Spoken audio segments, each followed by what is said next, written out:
আজকের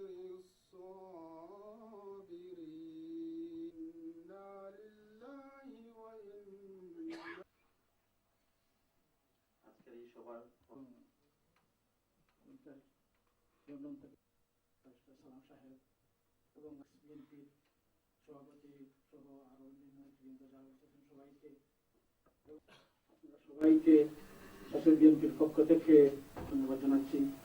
এবং আজকে আমাদের বিএনপি বর্তমানে আমি বলবো যে আমরা সংঘবদ্ধ ভাবে আমাদের জাতীয়বাদী দলের সবাই লাঞ্ছিত। সেন্ট্রালের ওনাদের কাছে আমি একটা অনুরোধ এবং আমরা প্রচার মাধ্যমে আমাদের যে বিএনপি যাতে আরো জোরদার আন্দোলন গড়ে তোলা যায় এই দেশে আমি একটা রুহেল আহমদ সভাপতি সাহেব, মঞ্চবিষ্ট বাংলাদেশ জাতীয় বিএনপি, বাংলাদেশ জাতীয় দলের ছাত্র দল, যুব দল, বিএনপি পরিবারের নেতৃবৃন্দ, আপনারা নিশ্চয় জানেন আজকে আমার একটি সময় আমরা অবস্থান করছি।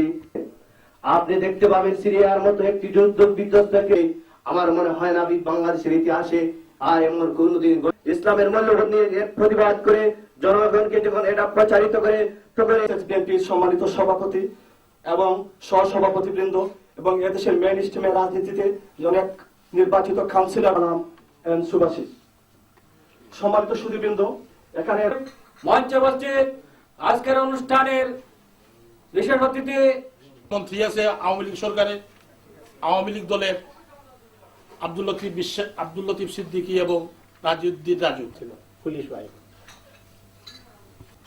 একটা স্বাধীন দেশ মানুষের উপরে এরকম নির্যাতন নির্বিচারে।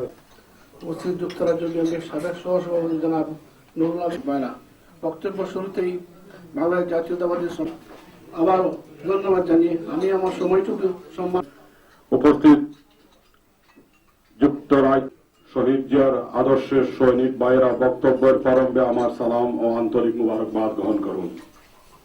আপনারা গাড়িতে জীবন্ত মানুষকে পড়িয়ে মেরেছিলেন।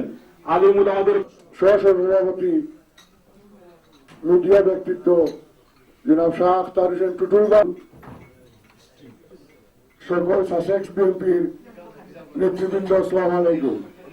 আমি আসলে আজকের এই যে আয়োজন করেছেন, আপনারা এত কষ্ট ঘুমাবেন, আবার কালকে আবার কাজে আসবেন, এই সময়টুকু যে অতিথি যুক্তরাজ্য বিএনপির সাবেক সাধারণ সম্পাদক, ঢাকা বিশ্ববিদ্যালয়ের সাবেক ছাত্র নেতা, বিশিষ্ট আইনজীবী, আগামী দিনে যুক্তরাজ্য বিএনপির খান্ডারি, আমি বিশ্বাস রাখি ইনশাল্লাহ উনি একসাথে যারা এখান থেকে গাড়ি করে নেতা কর্মীদের জনাব হায়দার আলী সাহেব, আমরা সবসময় যুক্তরাজ্য বিএনপির কর্মকাণ্ডে আমরা তাকে পেয়েছি এত্র এলাকাতে।